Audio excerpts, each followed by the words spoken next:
Hello students, मैं अजय तिवारी आपका अपने यूट्यूब चैनल अध्ययन एकेडमी में एक बार फिर से स्वागत करता हूं। यहां पर 3D बुक की सीरीज चलाई जा रही है, जहां पर हम दूसरा चैप्टर डिस्कस कर रहे हैं जिसका नाम है डायरेक्शन, कोसाइन एंड प्रोजेक्शन।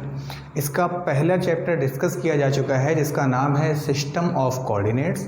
अगर आपने उसको नहीं देखा हुआ है तो डिस्क्रिप्शन बॉक्स में जा कर के उस लिंक को क्लिक करें और उसको ज़रूर से देख लीजिए। साथ में ही ये इसकी दूसरी वीडियो है, इसकी पहली वीडियो को देख लें तो वहाँ पर डायरेक्शन कोसाइन, डायरेक्शन रेशियो के बारे में बताया गया है। डायरेक्शन रेशियो और डायरेक्शन कोसाइन के बीच में रिलेशन बताए गए हैं, ठीक है। और किसी एक लाइन का डायरेक्शन कोसाइन और डायरेक्शन रेशियो लाया गया है जो ओरिजिन से पास हो रहा हो, और दूसरी लाइन ऐसी जो ओरिजिन से ना पास हो रही हो, एक लाइन सेगमेंट का, वहाँ पर सारी चीज़ें आपको डिटेल में बताई गई हैं। उसी के बिहाफ पर, उसी पर बेस्ड एक क्वेश्चन ये है जिसको हम लोग डिस्कस करने जा रहे हैं, ठीक है। तो उसको ज़रूर देखें तो उससे आपको पता चलेगा कि LMN है क्या। हम थोड़ा सा बता देते हैं LMN है क्या, उसको फिर आप देख लीजिएगा कि ये मान लीजिए x एक्सिस है, ये y एक्सिस है और ये z एक्सिस है। x एक्सिस, y एक्सिस और z एक्सिस है बेटा। ये एक x एक्सिस, y एक्सिस और z एक्सिस है। थोड़ा बड़ा बना दें। x एक्सिस है, y एक्सिस है और z एक्सिस है। तो इस जगह पर मान लीजिए कोई पॉइंट ले लें और उसका हम पोजीशन वेक्टर खींचें OP। तो ये OP वेक्टर x एक्सिस के साथ जो एंगल बनाए, y एक्सिस के साथ जो एंगल बनाए और z एक्सिस के साथ जो एंगल बनाता है उसका कोसाइन ही डायरेक्शन कोसाइन कहलाता है बेटा। तो ये x एक्सिस के साथ अल्फा एंगल बनाया तो L इक्वल कॉस अल्फा हो गया। y एक्सिस के साथ बीटा एंगल बनाया तो कॉस बीटा हो गया, और z एक्सिस के साथ गामा एंगल बनाया तो कॉस गामा हो गया। तो ये LMN ही हमारे होते हैं क्या? LMN ही हमारे होते हैं डायरेक्शन रेशियो। ये बताया गया है पहले वाले में। और ABC अगर हम ले लें तो ये इसकी वैल्यू आती है रूट के अंदर a² + b² + c²। इसी तरीके से ये आता है b ब्रैकेट में a² + b² + c²। और इसी तरीके से जो n है वो आता है c/रूट में a² + b² + c²। जहाँ पर ABC बेटा, ABC हमारे क्या होते हैं? DRs होते हैं, जिसको डायरेक्शन रेशियो बोलते हैं। इसको बोलते हैं डायरेक्शन रेशियोज। ये है डायरेक्शन रेशियोज। और इसको बोलते हैं डायरेक्शन कोसाइन। डायरेक्शन कोसाइंस बोलते हैं इसको, डायरेक्शन कोसाइन। और इसको DC से रिप्रेजेंट करते हैं, DC और एपोस्ट्रोफी S लगा करके इसको रिप्रेजेंट किया जाता है। तो इतना ये एक बेसिक था इसको समझाने के लिए कि LMN है क्या। तो LMN क्या है? डायरेक्शन कोसाइन है बेटा, ठीक है। और इसके बारे में डिटेल में अगर जानना है तो फर्स्ट वीडियो ज़रूर देख लीजिएगा। तो पूरा चैप्टर स्टार्टिंग से आपको कराया जाएगा। यहाँ डे बाय डे एक ना एक वीडियो इसकी पढ़ती रहेगी, तो आप इस पूरे चैप्टर को समझ सकते हैं।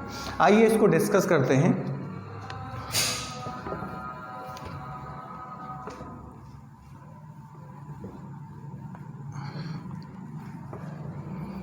आइए देखते हैं इसको।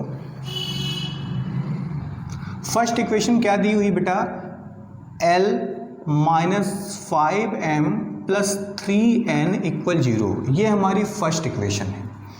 और सेकंड इक्वेशन क्या दे रखी है? सेकंड इक्वेशन है 7l² + 5m² - 3n² = 0। ये सेकंड इक्वेशन है हमारी, और वो हमारी फर्स्ट इक्वेशन है। ये दो इक्वेशन दे रखी है। हम क्या करेंगे? हम यहाँ से या तो L की वैल्यू निकाल के इसमें रख दें, या M की वैल्यू या N की वैल्यू, किसी एक की वैल्यू को यहाँ से एलिमिनेट करना पड़ेगा, ठीक है। तो अगर हम इधर से L निकालेंगे तो चीज़ें रूट में आ जाएंगी, दिक्कत हो जाएगी। हम इधर से चीज़ों को निकालते हैं और इधर सॉल्व कर लेते हैं। तो सीधा सा रास्ता दिख रहा है कि L को इधर रोक करके रखिए तो क्या बन जाएगा बेटा? ये बनेगा 5m पॉजिटिव और 3n निगेटिव। अब इस वैल्यू को अगर हम सेकंड इक्वेशन में पुट कर देते हैं तो क्या आ जाएगा, अगर हम सेकंड इक्वेशन में इसको पुट करें तो 7l की जगह आएगा 5m माइनस 3n का whole square plus 5m square minus 3n square equal 0 बेटा। अब यहाँ पर इसके होल स्क्वायर का फॉर्मूला ब्रेक कीजिएगा तो होल स्क्वायर का फॉर्मूला ब्रेक करेंगे अगर, देखिए यहाँ से कुछ कॉमन हो जाएगा, 7 है और m स्क्वायर कॉमन तो नहीं होगा, आइए सॉल्व करते हैं।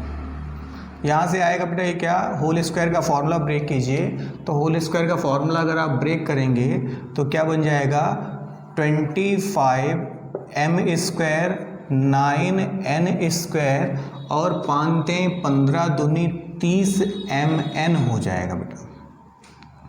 साथ में यहाँ पर 5m square minus 3n square ऐसे ही रहेगा बेटा। इसका मल्टीप्लाई कीजिएगा तो कितना आ जाएगा, ये 175 आ जाएगा, 175m स्क्वायर और 7 9 63 तो 36n स्क्वायर और साथ में ये हो जाएगा 110 210 mn plus 5m square 3n square equal 0 बेटा।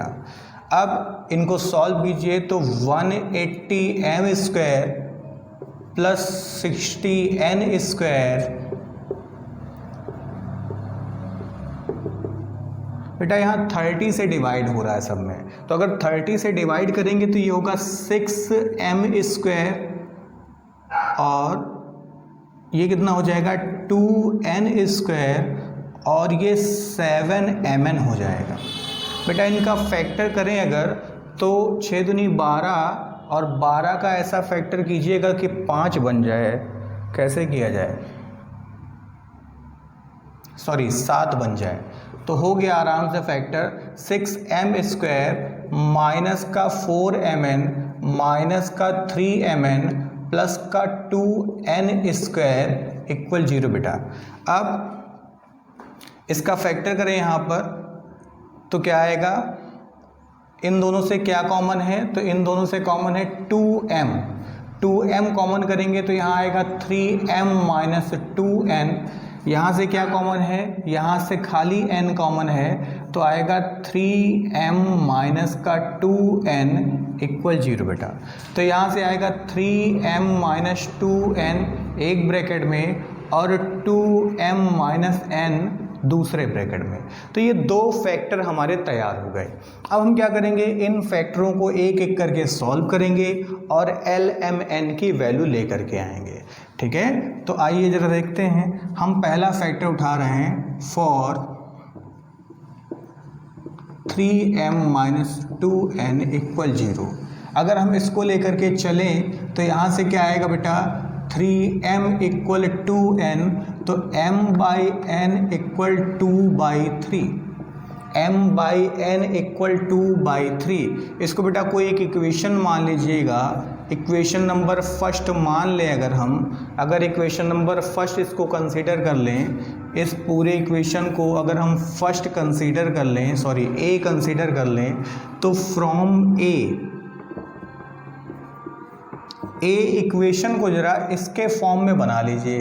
तो हमें m बाई n बना लें तो क्या बनाएंगे हम बताइए, यहाँ से n कॉमन कीजिएगा तो अंदर आएगा 5। जो चीज़ बेटा कॉमन की जाती है ना उसका अंदर डिवाइड हो जाता है, तो n कॉमन किया तो n आ गया बाहर, यहाँ आ गया 5m अपॉन n और माइनस का 3 बेटा। यहाँ से क्या आया, l अपॉन n आ गया, इसका डिवाइड हो गया l अपॉन n और यहाँ पर इसकी वैल्यू रख दीजिए तो कितना है 2/3 और माइनस का 3। तो l बाई n इक्वल क्या मिल गया आपको, l by n equal calculation अगर कीजिएगा तो ये हो जाएगा 10 और ये हो जाएगा 9, तो 1/3 हो जाएगा मेरे ख्याल से जी, 1/3 हो जाएगा। l अपॉन n जो होगा वो 1/3 हो जाएगा, ठीक। अब यहाँ से देखिए ज़रा गौर से, अगर हम इसको लेकर के चलें और इसको लेकर के चलें तो एक रेशियो निकल के आ रहा है बेटा, एक रेशियो निकल के आ रहा है। क्या निकल के आ रहा है? अगर हम इसको x और इसको y समझ लें, या b और c इक्वेशन समझ लें, ये b इक्वेशन और ये c इक्वेशन, तो from b and c, from b and c आप क्या देख रहे हैं कि l के सामने क्या लिखा हुआ है? l के सामने 1 लिखा हुआ है, ठीक है। और m के सामने क्या लिखा हुआ है? तो m के सामने 2 लिखा हुआ है। और n के सामने क्या लिखा हुआ है? तो n के सामने 3 लिखा हुआ है बेटा, है ना। और ये क्या होता है, आप फर्स्ट वीडियो जरूर देखे जाके। ये होता है बेटा in root l square m square n square, और साथ में नीचे जो बटे में दिया है उसका भी इसी तरीके से स्क्वायर कर देते हैं। तो क्या बनेगा? 1 स्क्वायर, 2 स्क्वायर और 3 स्क्वायर। इतनी बात समझ में आ गई होगी। अब यहाँ पर क्या आएगा बेटा? l/1 m/2 n/3, ठीक है। इसकी वैल्यू होती है बेटा 1, तो 1 और नीचे देखिए 1 और 4 5, और ये 15 हो गया भाई, ये 9 और ये 4 और ये 1, तो 14, ये 14 हो गई पूरी वैल्यू। तो प्लस माइनस 1/√14, प्लस माइनस 1/√14। यहाँ तक समझ में आ गया होगा। अब आराम से देखिए आपका आंसर आ चुका है। आपका आंसर क्या है? आपका आंसर अगर वहाँ से देखिए तो एक बार l को देखिए, तो ये l जाएगा इधर मल्टीप्लाई करेगा तो l आ जाएगा आपका बेटा, l क्या आ जाएगा? l आ जाएगा, देखिए इनको कंपेयर करा दें, सॉरी इक्वल करा दें एक दूसरे के, तो क्या आएगा? ये चीज़ इधर गई तो l बराबर आ गया प्लस माइनस 1/14। इसी तरीके से m क्या आ जाएगा? ये 2 जाएगा उधर मल्टीप्लाई करेगा तो प्लस माइनस 2/√14, और n क्या आएगा? n आ जाएगा प्लस माइनस 3/√14, ठीक है। तो इस तरीके से ये जो आपका आया वो आपका एक आंसर हो गया। एक ही फैक्टर से अभी निकाला है, अभी दूसरा फैक्टर भी लेना है जो कि क्या है ये, ठीक। तो समझ में आ रहा होगा आपको, आप इसको नोट कर लें या स्क्रीनशॉट ले लीजिए। हम आगे बढ़ते हैं।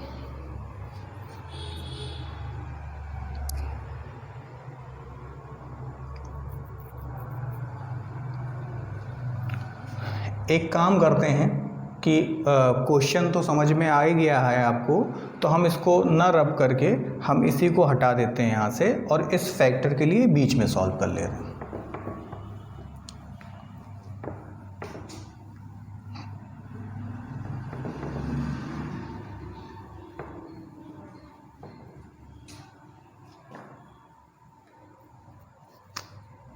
ये 3n है, इसकी ज़रूरत पड़ेगी आई।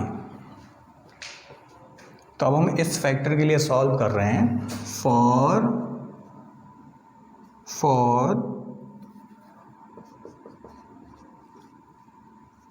2n 2m minus n equal 0।